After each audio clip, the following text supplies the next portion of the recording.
National Youth Service Corps member, Ayo Vimbai, was trending over the weekend after she expressed frustration in a viral video on TikTok over the high cost of living in Nigeria. Ayo Vimbai criticized President Bola Ahmed TINUBU, calling him a terrible president and questioning what his administration is doing to address the economic crisis.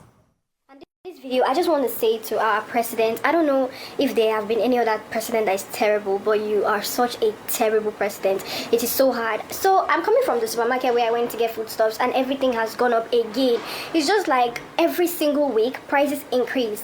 I want to know, what is the government doing about this increment? Is there going to be a particular time where prices will stop going up? Is there going to be a particular time where things are going to go back? Guys, why am I going to get a crate of egg and they're telling me it is 6.5? It doesn't make any sense that egg will cost 6.5. Like, I literally can't remember when egg used to cost 800. Like, why is no one saying anything about it? Being an NYSC copper, there's nothing beneficial about this whole NYSC thing. The money I spend on transportation is just more than the alawi the government gives me. Like, it doesn't, I can't keep up. Like, I'm so tired of this bill and I can't keep up. I am overwhelmed and I'm tired, I'm exhausted. It's too much, and I wish that we would start calling the government out heads on. For example, Tinubu, you are a terrible president. Like, what are you doing to help us? What are you doing to help the economy? You are so terrible. I'm so sick and tired of Nigerians acting like we are strong, and they say, oh, Nigerians, we are actually very strong. Oh, no matter how much they increase things, we still chest it. No, it is not cute. We are cowards. All right, cute. It's not cute at all. Gen Z generation, they will speak. I mean, I feel like we're in the military era now at this point. Because, you know, in a surprise twist of events, shortly after that video gained traction, Ayo Vimbai alleged in another TikTok video that she began receiving threats, reportedly from NYSC officials, pressuring her to take down her video. So, 30 minutes ago, I just received a call from the NYSC board, starting with the secretariat before the LGI. And for the secretariat, for the NYSC secretariat, I'm going to attach what she said, some of the things she said, so you guys will hear. Are you normal? I wasn't insulting the president, ma. I was only asking for accountability. Yes, hold down that rubbish you put there. Ma, are you threatening me? Hold down that rubbish. You are not talking to your mate. Ma, she called me and she was shouting and she was threatening me to take down the video. And in my first mind, I'm like, wait, how did they get my phone number? And then I realized that every NYSC copper has to fill a file with your phone number and your address. I'm like, these people actually have my house address and they know where I'm staying. I never insulted the president. I said he's terrible. That is not an insult. It is a statement, and I did not go on and start saying, oh, Tinubu, you're this, you're that. I just said he's a terrible president. Why is it a problem that the NYSC government, NYSC secretariat, or NYSC board will call me to threaten me? Like, why is that okay? That I can't speak up for something that is directly hurting me. Well, this was so sad to see. I mean, of course, reactions have trailed this video, and I'll start from Mr. Macaroni's tweet. He wrote on X, the DG coordinators and every official of NYSC, you cannot threaten, intimidate, or victimize any copper for expressing their view on the performance of the president. They are citizens with rights. The president is in office to serve the people, and every Nigerian, copper or not, has the right to hold their leaders accountable. Well, Peter Obi wrote a lengthy tweet, and I'll read his statement in part. He wrote, this pattern is not isolated. I too have been subjected to threats for daring to offer constructive suggestions and comments. I now face daily intimidation, harassment, and name-calling simply for expressing solution-based views on government policies. Such actions are antithetical to the principles of democracy. A government that silences its citizens is not democratic, or one that is subject to accountability and good governance and is most often corrupt. I urge the current administration to reflect deeply on its approach to dissent and recognize that constructive criticism is a cornerstone of democratic process. To all patriotic Nigerians, our nation's future and development depend on our collective courage to speak out against misgovernance, injustice, and intimidation. I mean, this is a democracy, and I believe Peter Obi's tweet there, and even Mr. Macaroni, you know, re-echoed the rhetoric right there online. But I believe that, you know, there were some comments about whether or not, because she's an NYSC copper, she cannot make such comments against the state, because also in the video, I think she said something about Lagos State being a smelling state, and, you know, I mean, I don't know what your thoughts are. Let me start with you. Ayo, for starting with me. Why not? All right, because so I know you're passionate. I think one of the things that is a hallmark of good leadership and democracy is the ability to take feedback, criticisms, and use it as a tool or a platform to better. So when someone comes to my state, Lagos State, for instance, and I'm proudly Lagosian, and they say that your state smells, the first thing I'm doing is not, oh, keep quiet, you are evil for saying that. It's evaluate the situation. Is her statement true?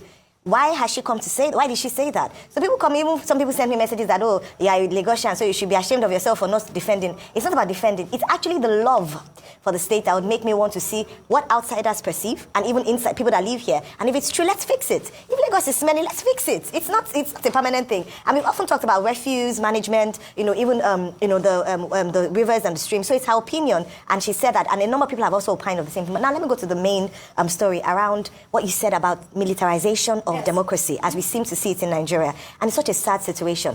I'll take it from this angle. Ushe, as an NYSC, as a copper, would be in her early 20s, maximum. We even look at her and the way she speaks, you know she's probably Gen Z. By the way, this is the Sorosoke generation. This is the coconut head generation. That's what they said during the NSAS. So if we're expecting the same reactions we used to from the millennials or baby boomers, wake up, Nigeria. Jima soon, like they'll say on the streets. Wake up. You don't handle their agitations or aggravations the way we used to do it in the past, where everybody is yes, sir, respect. They have changed. The world is a global village, so they're exposed to more cultures, they're exposed to more things, and so their reactions are different. You cannot silence this generation like that. There's now been a number of people coming out on TikTok, posting their own videos and their own experiences. Absolutely. If you think you're going to shut them down, guess what? They keep multiplying. We should learn from NSAS and not mismanage this. Having said that, we owe the youth an opportunity to speak out. We owe this lady an opportunity to express herself. As long as you're 18 years and above, you are an employer of the president. Absolutely. And he needs to recognize that. Criticism does not mean that you hate or you are a terrorist. It just means that your love for this nation would not make you keep quiet when you see bad things happening. Finally, we have seen a number of young people migrating abroad. And the president keeps going out to say that the young, our asset, greatest asset in Nigeria are the youth. Yes. Let's not lose our youth by coming hard, coming harsh and hard on them. Listen to them. They are the future. If they're saying things are bad, listen, take it as feedback, and even call them to a round table. Absolutely. Why are you spending money on a national youth conference if you're not willing to listen to the young people? If the young people take the platforms to speak, there's only as much as you can keep them quiet. And you should find that woman that threatened that woman. Nothing must happen to Shai. Woman that threatened that woman. I think it is very important. But in the video, she made a lot of, she complained a lot. And, a lot of people could relate to that. Obviously, she talked about the price of egg. She also talked about electricity. When she came back, they brought her bill. She couldn't even believe that it had gone, like it was double. So one of the reactions, before I come to you, Rufai, one of the reactions that trailed the story is a 2022 video of President Bola Ahmed Tinubu, then the APC presidential candidate, promising to provide constant electricity in the first term of his administration if he was elected president. Tinubu said during the campaign that if he didn't deliver on his promise, he should be voted out. Let's take a look. By all means necessary, you must have electricity, and you will not pay for estimated bill anymore.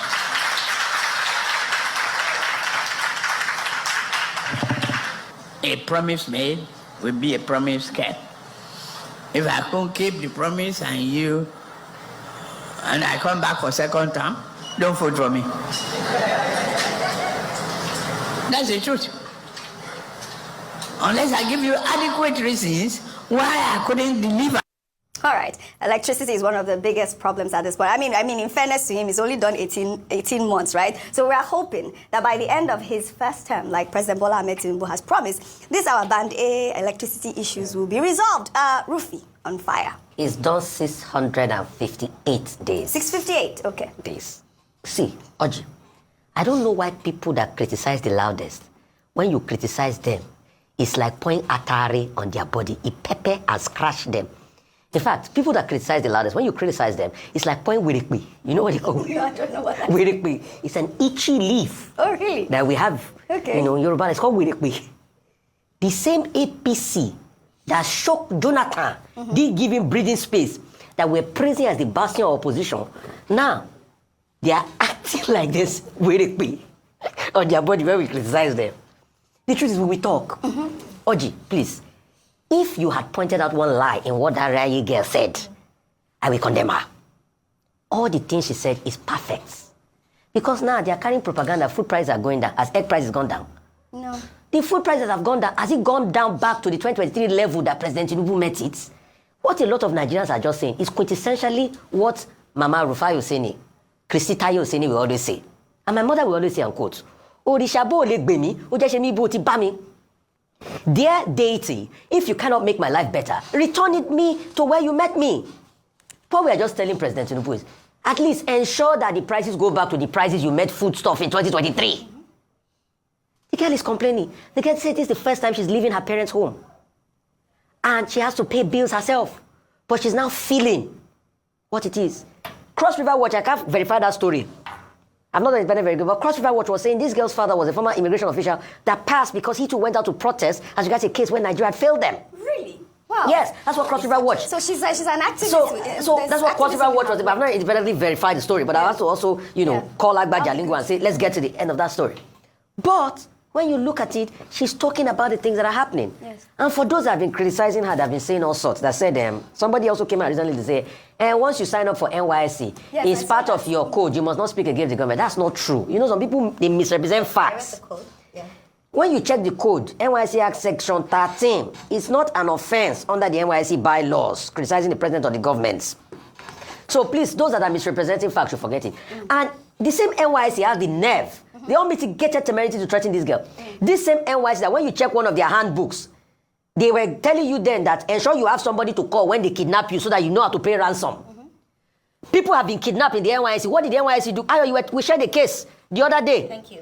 Till date, what has happened? A core member has been kidnapped. Did NYSC do anything? No, her parents had to pay for it. Her parents had to pay for the ransom. All right. So this same NYSC, see, please, the truth is, I know criticisms can be like Wirikbe on the body of these people. But please, we are saying because we want the country to be better. I don't have anything against the APC or the PDP. We just want a better, if it's better, we'll be the first to praise you. Constructive criticism is key. That's I'd like it. to take this story, Vimbai, before I come to you.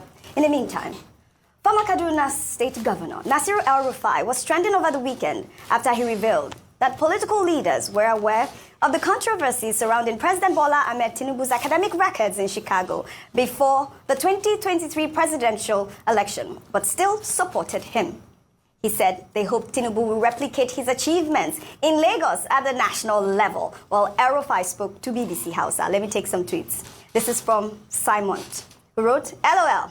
El-Rufai supporting Tinubu even with the certificate issues says a lot about El-Rufai's kind of person, and not just Tinubu alone. Politicians are self-centered and care less about the masses. While Toby wrote, please do not hobnob with politicians who have crooked past. El-Rufai is number one on that list. Look at him dancing offbeat here like Judah Iscariot. I believe he means Judas Iscariot. Well, he posted a video. Let's take a look at that video. It's a video back in 2022.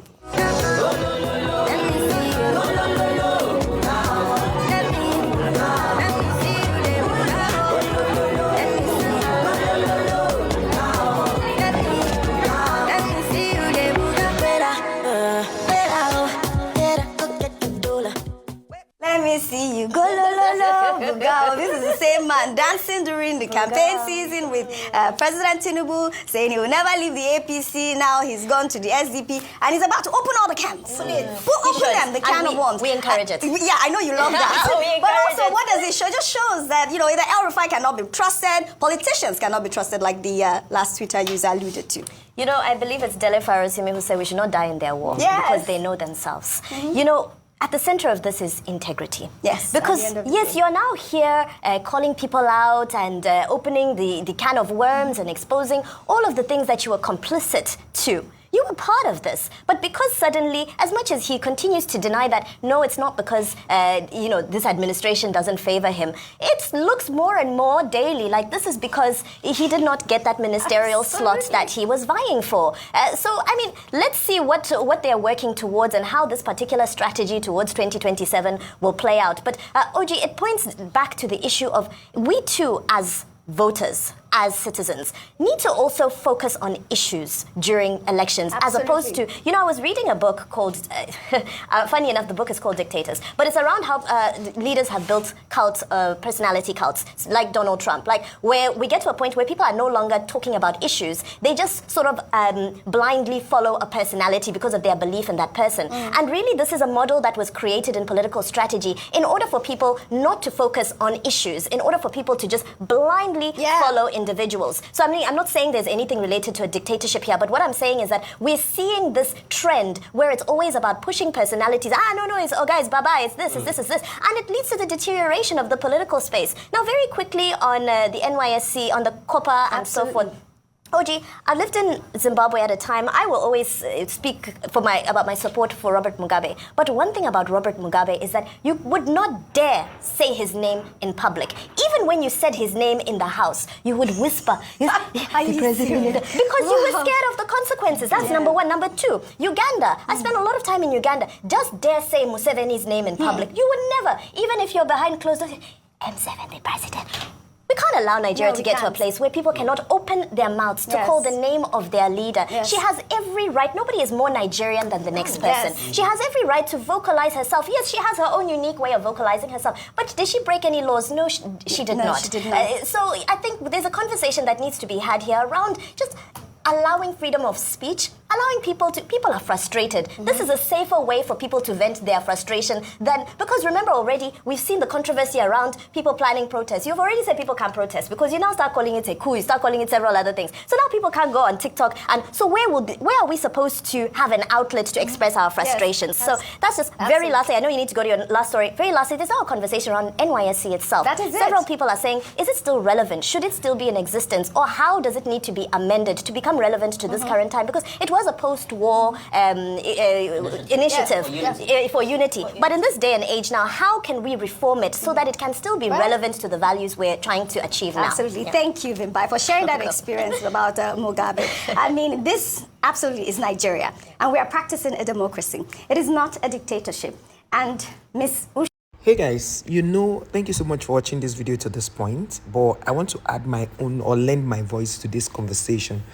Now, you may have watched videos where people were ranting, talking about how they felt about the president's reaction, because in as much as these NYSC people came for this girl, then you know that somebody must have called from the president. It could be the president's son, because we saw a viral video where NYSC TINUBU was bragging that the father is the best president in the world. Hey, guys, you know that nobody will ever say that their mother's soup is not sweet. You get, no matter how, bad maybe the smell of the soup is. For him to have comfortably come out to brag how the father had done the best. And the good thing is, with all the things he mentioned, we couldn't see any of those things physically that we could touch or feel. We couldn't see it. Maybe he's saying those things in abstract. Now, the thing is, if you call that, you said your father was the best president, your father is the best president, the first president to have done this, to have done that, and we cannot see those things on ground, it means you're still speaking as though you are campaigning to come back. And this 2027, it's not something that people say, oh, let's forget about it, whether we vote or not, they will rig it. If you keep having that mentality, these people would definitely rig themselves in. But when we go out there to exercise our franchise, I think we would, it's our right to actually go out and vote. So that time should not come and you say, no, we don't want to do this, we don't want to do that. Now, you don't need to even vote party, because if you vote your party, when it's time for you to buy food, is your party going to be the one to make you say, okay, APC people, come and stand here. We are going to give you this thing. APC people, stand here. You are going to buy fuel for 200 naira. PD people, stand here. You are buying for 1.5. SDP, come and stand here, buying for 2,000. Like for me, if you know me and you have followed my political analysis, you see that I talk on issue-based things, issues like now, the cost of living is not singling out anybody to say, oh, I single you out. Everybody is bearing the brunt. Now, there's nothing like, oh, this person is Yoruba people are going to buy at this amount of money. Yoruba people are not going to say, oh, because our man is there. And all the Yoruba people that were on my comment section that time dragging me, I'm not seeing them talk. Is it that they are TINUBU has settled them because they were fighting me? Yes, me, I'm supporting the Igbos. Yeah. It's now we are not talking about Igbo Yoruba again. We are not talking about Igbo Yoruba Hausa. Everybody is talking about there's hardship in Nigeria. And I want you guys to look at this thing. These people know how the common Nigerian or the ordinary, let me use the word ordinary Nigerian behave or reasons, but especially the ones that are too blinded by the political promises of their godfathers. They'll tell you, don't worry, when we enter office. And somebody made a comment yesterday, 2 days ago on Facebook or thereabout. He said, now that they are not picking your calls, ensure that 2027 you don't pick their calls. It's simple. Most politicians, immediately they come to the village, do campaign and everything, they'll be picking your call. Once you call them, they'll pick up. They are building trust. and all that. Immediately they are sworn into power, they will never pick your call anymore. And you people will still go back after 4 years and still follow the same people. They'll come and tell you, don't worry, the last time we went, this did not happen. You have to be wise, so Nigerians, 2027, we have to do reforms from INEC, starting from INEC.